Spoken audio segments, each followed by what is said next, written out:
Welcome, everyone. We're going to call to order the annual business meeting of the Oklahoma Library Association. And I'm going to go ahead and turn it over to Shay as our chair this year.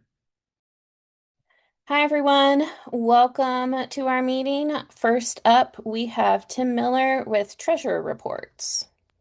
All right, nothing like getting out of the gate fast. I'll let Shay get that on the screen for you guys. hmm Bear with me just one second. All right, here we go. Can you see the statement of activity? Yes. Perfect. Um, can we actually jump to the other one? Not to be Yes. annoying, but I want to do the statement of financial position Okay, first. first. That works for me. So for those of you that have been around a while, this is what's called a balance sheet. We just changed our QuickBooks version this year, and so they changed some of the reports. The key thing to look for here is OLA has a lot of assets. We have over $300,000 in cash in the bank. And in total assets for OLA, which include the endowment, which of course is not a spendable thing, but total assets is a little over $800,000. And then the equity lines at the bottom sort of tell you who does that money belong to, or what purpose has the board set for that money. And at any time, the OLA board, as the governing body of the organization, can change these equity lines with a vote. And there are a lot less of them than there used to be. There are three new ones in this year we're looking at. The ones that say OKSL, PLD, and UCD. This is a new thing where the divisions that now charge a fee to be part of it, that money passes through to them. And so from year to year, as a different leader is elected to head those divisions, they can call upon that historical money to use for whatever purpose that division may want. So that is the newest thing. Obviously, OKSL has a strong history of raising their own money, both through dues and fundraising. So that is why they have such a high balance compared to PLD and UCD, which is literally just their first year of this. So I have a feeling those balances will grow as those divisions learn how to use that. I will call out where it says net revenue for that year, 141,000. You may think that's a lot. It is a bit deceptive. So when we go to the other report, I'll explain it's actually not quite that high, but it is very high. So we can jump to the other report now, Shay. So this is what might be called a profit and loss in a little older terms. It's all of the different categories of OLA where income comes in. The one I'll point out is right there toward the top. This was Gail's conference year. She had over $198,000 in conference revenue, with 41,000 of that being vendor sponsorships. Those are both tremendously high numbers. So those of you on the CPC, vendor relations, and just if you helped push a vendor to give money to OLA, it definitely flows through to the bottom line. You see there where it says custodial accounts, and there's a big number for endowment, $42,000. That money actually, it's flowing through to our net income, but it doesn't belong to OLA. It was sent directly to the endowment about the first or second day of July. These reports are dated June 30, so it does kind of cloud the picture a little bit. When we scroll down to the bottom, I'll tell you our actual net income for the year. You can see the workshops that were in that year made a respectable about $4,000. So our total revenue was a little over 328, but keep going, Shay. I'll explain a little bit more. Our largest expense, other than Amigos, is of course our association management's our largest single expense. Our legislative liaisons, MMR, are quite valuable at that price, if I can be frank. And then when you get down to the conference expenses, you will see 113,000. So I'm going to go over those numbers again. 198,000 in revenue, 113,000 in expenses. So Gail's conference netted OLA $5 short of $85,000. That is a tremendous gain for OLA, and that was 85% of our profit coming from that one event. So that sort of illustrates for you how critical it is that each year's president pick a CPC chair who understands the job they have to do to make the conference not only net revenue positive, but enough to hold up all the other expenses of the association. Go all the way to the bottom there, Shay. We'll flow all the way through to the bottom of this one. I told you that endowment number skewing it a little bit. The 141, the actual net revenue was $99,000 when you take out the money that was sent to CFO. So OLA made $99,000 on a little over $300,000 in net income. Those of you who went to business school like I did, that means we had a 30% profit margin. That is exceptionally good. That is a sign of an exceptionally well-ran organization. Our expenses are low, a lot of them are fixed, and then our income is high and variable. Of course, none of us can control the external economic climate. We don't know if the vendors will be able to give as much money to this year's conference. We certainly hope so, but every profit that gets generated goes in the bank for future years. So some of you are a part of other organizations like ALA, which I don't think I'm telling you anything. The ALA has had a net deficit budget for about 5 years now. To be colloquial, ALA is broke. OLA is not. OLA has ample resources to execute our mission. And there are over 100 years of leaders before us who helped make sure that was the case. Many of on this call were ex-presidents. And I think everyone has been a good steward. And when you're asked to lead in the future, say yes and understand that OLA has resources to help you execute your mission. Anything else, Shay? No, that's all you have. I think that was a good way to end it. All right. So next, we'll turn it over to Stacy Schrank, one of our endowment co-chairs. Hello, everybody. I just really wanted to kind of give an overview of endowment. I think it's the one piece of OLA that is probably not on everyone's mind all the time, like it is those of us that serve on the committee. So this last year and then going into next year, myself and Rudy Ellis are the co-chairs of endowment. And both of us have been on the endowment committee for a number of years. You can go ahead, Shay. Basically, our committee oversees the operation of the OLA endowment, which Tim mentioned in his report. And basically, all of the money that we get through the endowment comes through donations or activities that we do throughout the year to raise money. And then the committee can make recommendations to the executive board if they want to.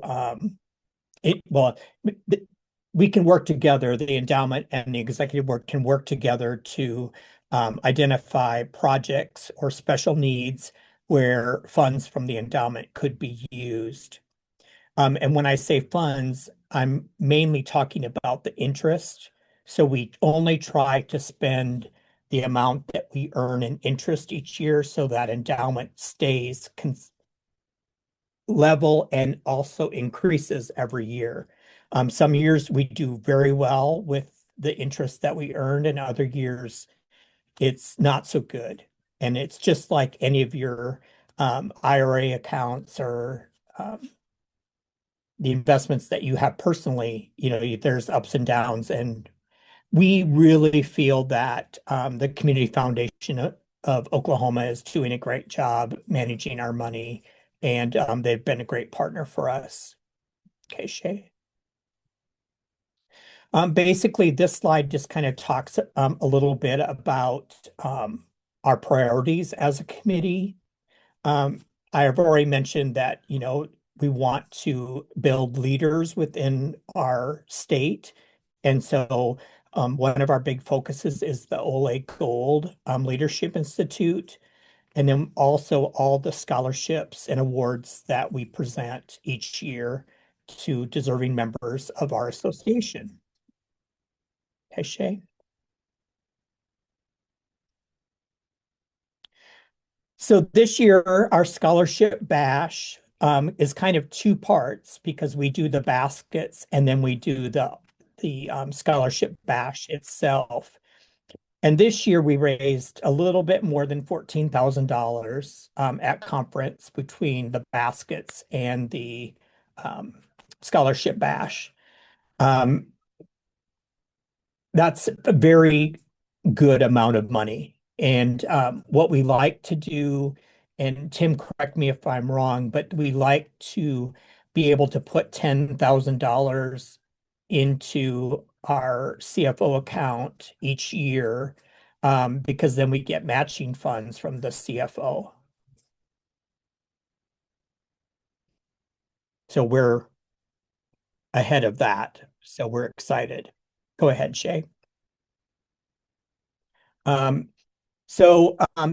was sharing some of the amounts in the budget, but our overall investment with CFO is right at about $650,000. We have two accounts. We have a liability fund, which is our main account, and you can see that we have $494,865.61 currently in that liability. And the Centennial Fund is made up of the monies that the CFO matches for us.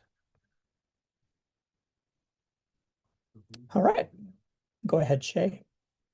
Are there any questions that people have about endowment? We need all of us to support the endowment. It's really establishing the future of our association going forward. It's a pleasure to serve.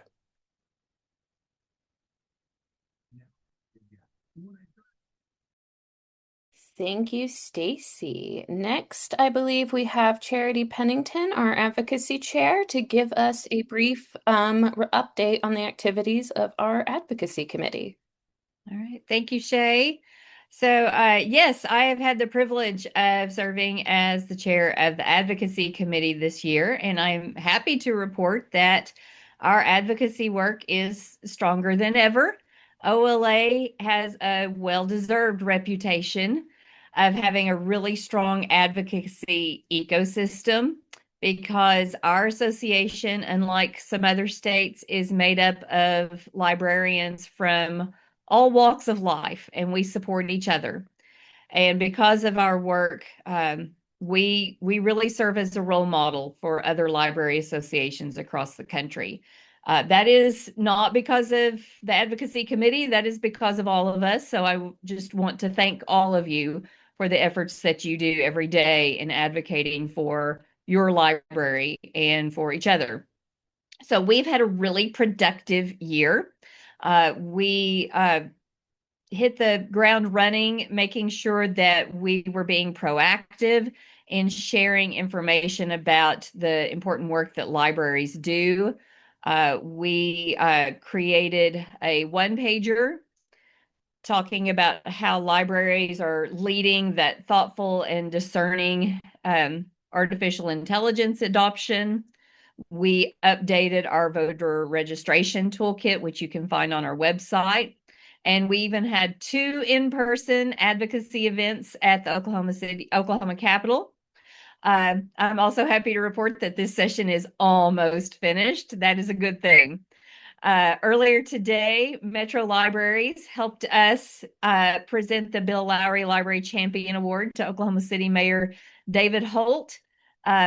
We have also voted to give another Bill Lowry Library Champion Award to Representative Tom Cole, who is a long-time and important library champion, and he will receive his award later this year when Representative Cole is home in his district.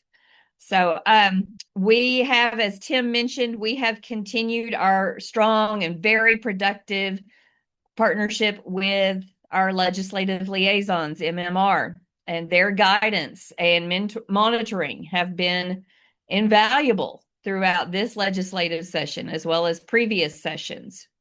That partnership has helped us remain really actively engaged in tracking legislation that could impact our libraries and our communities. Natalie, thank you. I was not able to attend the Bill Lowry event, but apparently it was quite rowdy today. I want to thank all of the OLA members who were instrumental in answering calls to action this session. We had a really strong member response supporting Representative Trish Ranson's House Bill 1979, which successfully advanced through both the House and the Senate, and I believe it has headed to the governor's desk. It creates an early childhood task force to study how Oklahoma delivers services to children ages 0 through 5 and to their families. And our libraries position supporting early childhood literacy services gives us a really strong interest in that task force. So I want to thank all of you for answering that call and for speaking up because it obviously had an impact. We are really encouraged this session that there were some bills related to restrictions on library materials and access that did not advance. So if you have been monitoring House Bill 2978 or Senate Bill 1250, those did not advance out of committee or advance far enough where we have to be concerned about those bills at all. And that is thanks to the relationships that many of us and, of course, MMR have with our lawmakers. We're going to stay committed to monitoring those into the future, but I very much appreciate all of the work that this group did, as well as the trust that you gave our advocacy committee when we were seeing those bills, especially in the media. We have really been closely monitoring some legislation related to ad valorem funding. We know that could have a significant impact on measures, especially related to public libraries and our school libraries and academic libraries. And of course, we as a committee are ready to support our OLA leadership as they determine future steps in whatever decision that they make toward ad valorem work. And I have a special note for our school librarians. We are really encouraged because we've had some great conversations this session related to school library deregulations because we are committed to ensuring that we have a certified school librarian for every student in the state. And so those positive conversations are taking us a small step forward. It's a significant step forward. It's small, but we are closer this year than we have been in a while in making that goal a reality. So we do have a long journey ahead of us on that aspect, but we're thankful that we are making some progress. And then finally, I just want again to thank all of you because the advocacy committee does not do advocacy by itself. Yes, we are a hardworking committee, but it takes all of us inviting legislators and other stakeholders to our libraries and sharing our stories and demonstrating how essential that libraries are. So I just want to thank you for that daily work that you do. And if you have any questions about any of our advocacy efforts this year, please feel free to reach out to me at advocacy@oklibs.org. So thank you. Shay, I'll turn it back over to you. Great. Thank you, Charity. Our ALA counselor, Leanne Cheek, was unable to attend this meeting. However, she did provide me with a report, which we can look over very quickly. Leanne made sure that Sam Helmick, our current ALA president, was able to speak at OLA conference. And if you were able to attend Sam's speech, they did a wonderful job. And so we appreciate Leanne's work in helping get Sam here to Oklahoma. As Tim mentioned, ALA is currently in a budgetary deficit and they're working on solutions. Some structural changes look like they're happening with reunifying various divisions, as well as creating new committees, as well as updating various documents. And I will say that if you go to the membership meeting agenda page on the website where you registered for the Zoom, I have linked to the report in the agenda, so you can go back and look at that report anytime. Next, our MPLA representative was also unable to make it this afternoon, but Trisha Andrews asked me to share this information with y'all. MPLA is having a membership drive, and emails have gone out to previous OLA and MPLA members asking to renew.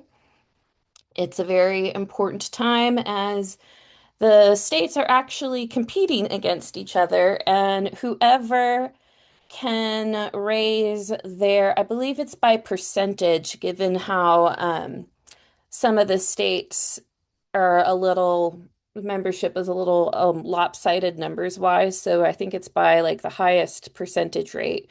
And my understanding right now, Nevada is in the lead. So we need Oklahoma to step up and join MPLA.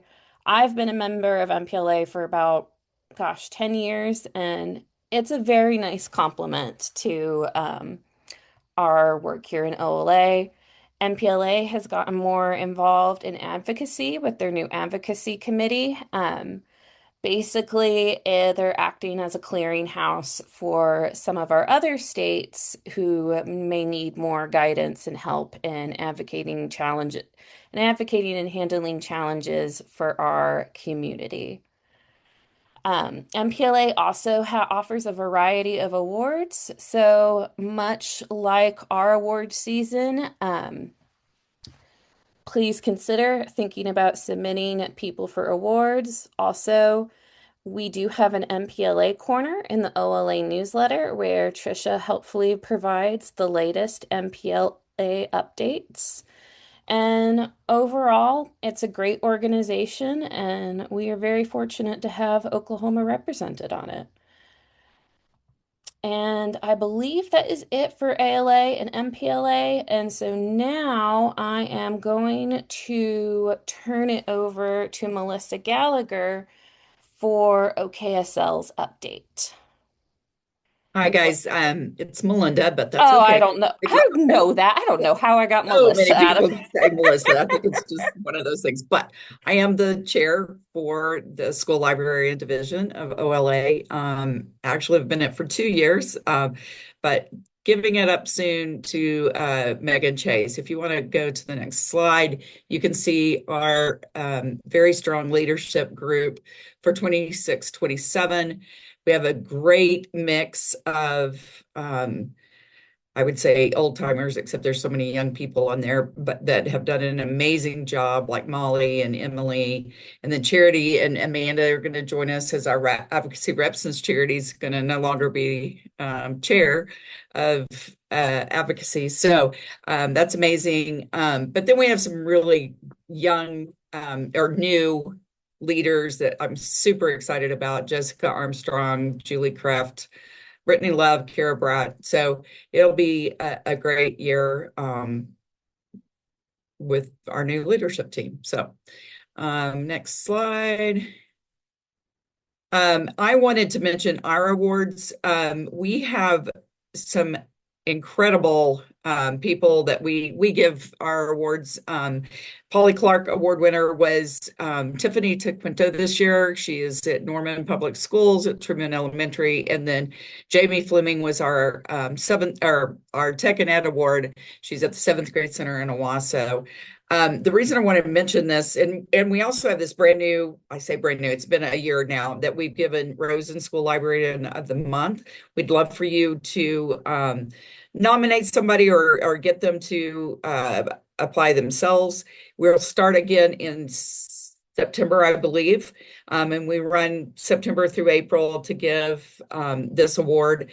And Rosen has been fabulous. Miriam from Rosen has been amazing to give us each of our winners a year of a database of their choice from Rosen and a set of books, nonfiction books for their library. And we put all of these lessons in a lesson plan library. So if you're ever needing inspiration for something you want to do, you might want to take a look. I put it there, but it's on the website. And so definitely you can go there and see all of the lesson plans. And it's been speaking of advocacy, Rosen has been a very good, the Rosen Librarian of the Month has been a good advocacy tool for us, actually, because every time we name a winner, we send letters to the superintendent and the principal and the school board president and stuff. And I get these fabulous letters back about how much they appreciate their library and their librarian and everything else. So I feel like it's been a win-win for everybody. Okay, I wanted to mention our we every other year we have our what do we call it? I forgot. We're calling it the learning gosh, I can't even think. A learning summer institute, basically, where one day um summer workshop. It will be in Norman on July 16th. For members, it's $72. For students, if we have any students, it's $36 to register, and you'll get 6 full hours of PD, hands-on. But it really isn't just for school librarians. It's great for school librarians, obviously, but there will be some things like Law for Librarians, which is an ALA program. And Heidi Jenkins from Northeastern State will be leading that session. We've got Trends in Youth Literature and with the Pioneer Library System with Megan Hollingsworth and Leon Cheek and some others. We have Making History Coming Live. We have Let's Plan on It, Strategic Planning for School Libraries.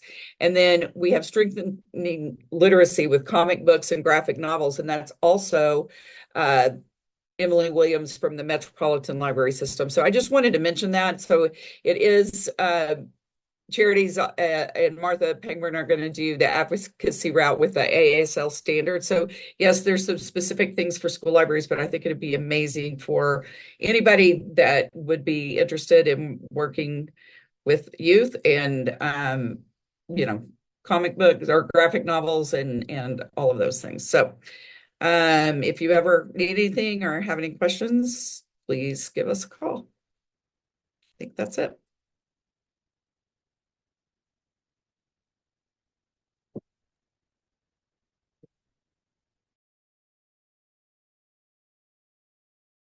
Okay, I'll go ahead.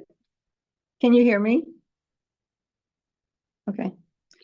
I'll go ahead and get started. Folio had a good year this year, I think. At the conference in March, we had some excellent programs. We presented a lot of awards and we gave away scholarships. We gave away 2 $1,000 Best Friends Awards to the Bartlesville Friends of the Library and Friends of the Pryor Creek Public Library, and 2 $500 Friends of Libraries Week Awards to the Talala Area Library Friends and Friends of the Helmrich Library. And these awards are really important to those libraries because sometimes it helps them get some programming started and helps get literacy out there. And we also celebrated our 2-year anniversary of the Seeds for Success grants by presenting 2 $500 grants and 2 grants of 100 picture and board books. The Friends of the Enid Library and Friends of the Weatherford Public Library each received a $500 grant. And the Friends of the Shattuck Library and the Blanchard Public Library each received grants of 100 books. So we were really excited because for the most part, there were a lot more applications received this year for all the awards.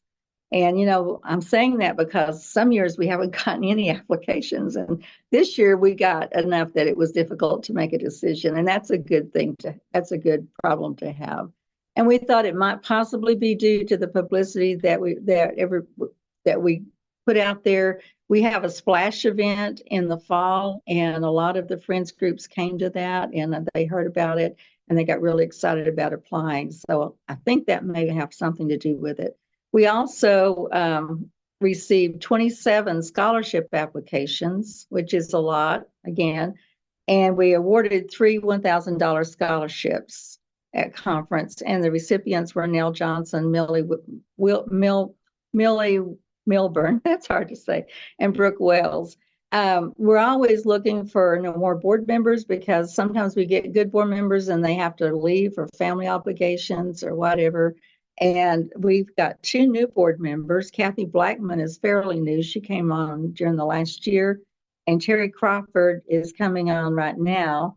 And we're having a retreat to begin my president's year. And it's a 2-year presidency, but it's going to be in Weatherford and in June the 12th and 13th.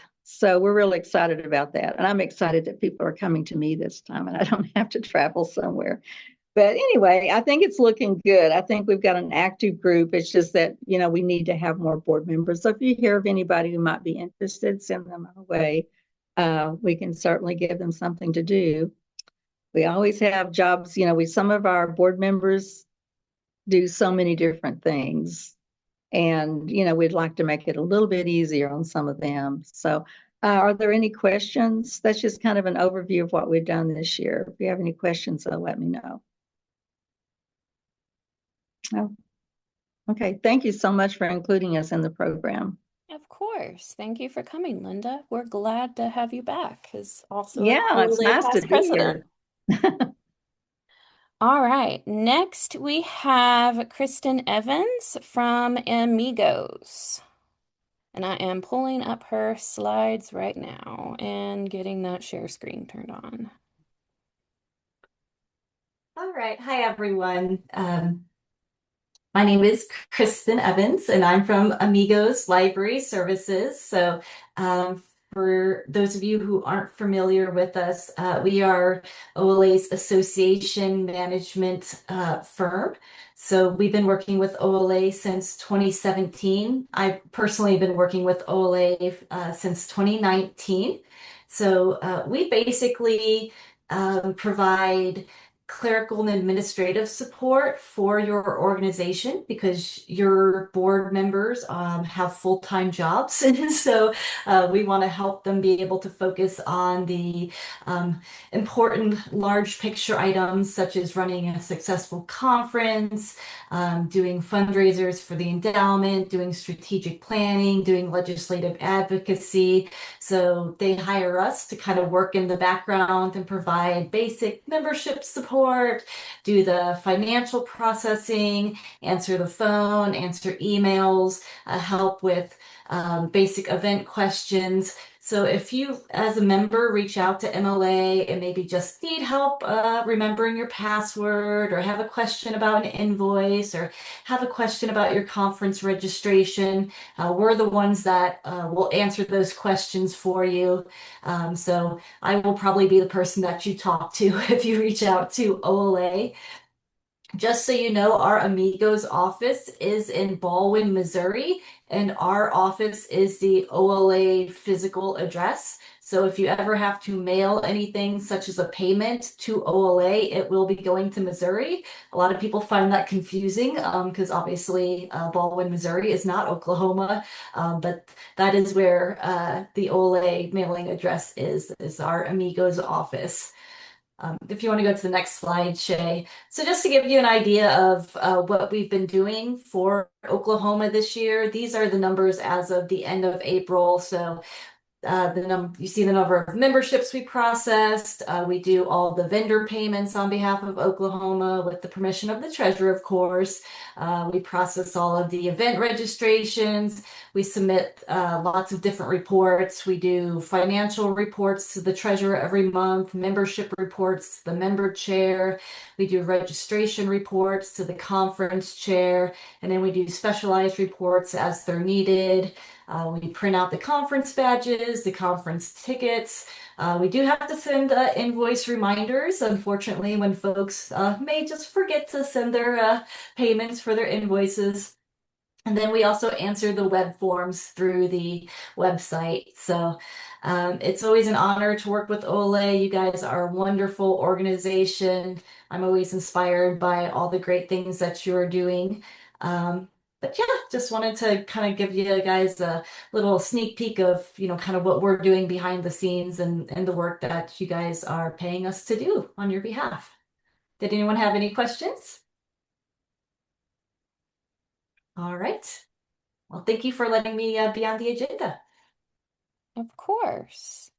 Now I will turn it over to Connor Kirk, our membership engagement chair, and he will discuss our member report that I'm about to show you.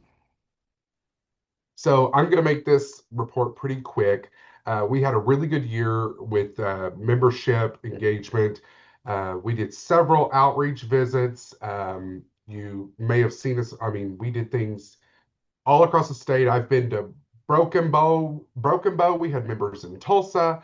I've been to Oklahoma City. I went to Shawnee. I've been to Ardmore. I mean, we have been all over the place this year doing outreach. I've even talked to several of our friends at universities, at University of Central Oklahoma, East Central, University of Oklahoma. I did two different meetings with SLIS students that are active in the benefits of being a student member and trying to get them to take advantage of those student rates while they can. As you can see here, we are in still a state of growth for total membership enrollment. We're at 3.14%, and that is numbers are still going up this year. That is not, it's not complete, as you can see. Um, so you can see we had a lot of student members. I was thrilled with the amount of student members we had. And of course, you can see in January, December, and February, our registration numbers obviously hit a halt. That's our high point of the year with people registering for conference. So we tend to see a bunch of renewals around that time. Um, again, you can see the breakdown below of uh, company representatives, those are our vendors, trustees, and lay members. We have retired and inactive librarians. We have students and librarians and support staff make up the majority of our OLA membership. So, if you know of any other outreach events where you would like the membership engagement committee to go to try to search out for new members and maybe they haven't heard of OLA. I've talked to several people this year that said, I knew they did a lot of things, but what can I do as a member? And it was like Charity mentioned earlier, it's not just the advocacy team that advocates for libraries. All library workers can advocate for libraries, and I make sure to talk to them about that and what their dues go towards, like helping us advocate for all different types of libraries across the state. So there is your membership report. Again, we are at trending upward, and I love to see it. Me too. Great work, Connor. All right. Next is just a quick overview of our election results. Congratulations to Connor Kirk, our president-elect. Congratulations to Kelsey Gord, our incoming secretary. And OKSL gets the pleasure of having Jessica and Julie serve as chair-elect and secretary. Congratulations to PLD Chair-elect Blair Henson, as well as UCD Chair-elect Jenny Bodenheimer. And our roundtable chairs, Vona Carnes, Haley Carroll, and Jessica Weatherby. I am confident everyone will do a wonderful job in the incoming year. Yes, like to see those congratulation emojis. Thank you, everyone.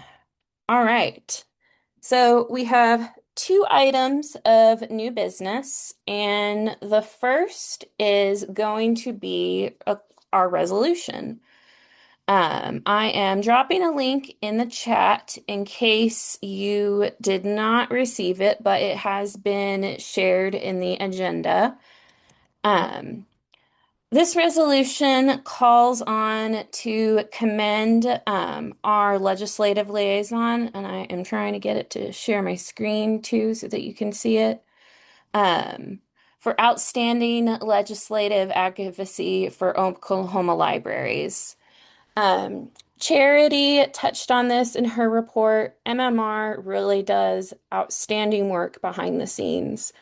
One of the things that I have observed as incoming president is we have a text chain with our legislative liaisons, and they are round the clock responsive. If someone sends a question, it's usually responded to within the hour or told, hang on, we're working on it. We'll do more research. Like, to me, that $17,000 and some change that we pay them, it is well worth the money, and they have definitely earned the right to ask us for more.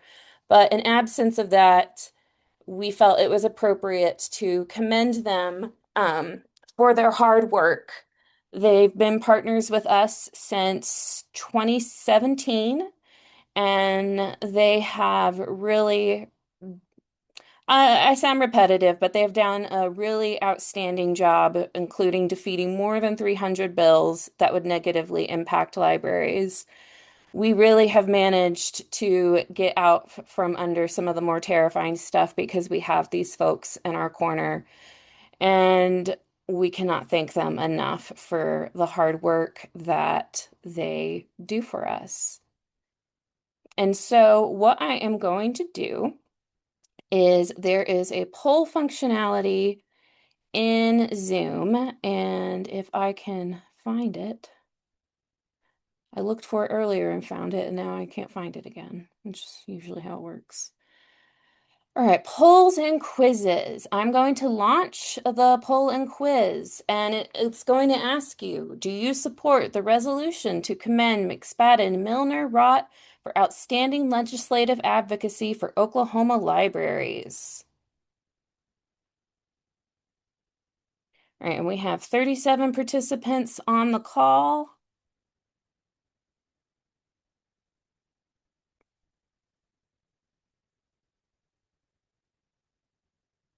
All right, I think it's safe to say with 28 yes that it has passed, as that is a majority vote of the group. Oh, and yep, we're at 30 now.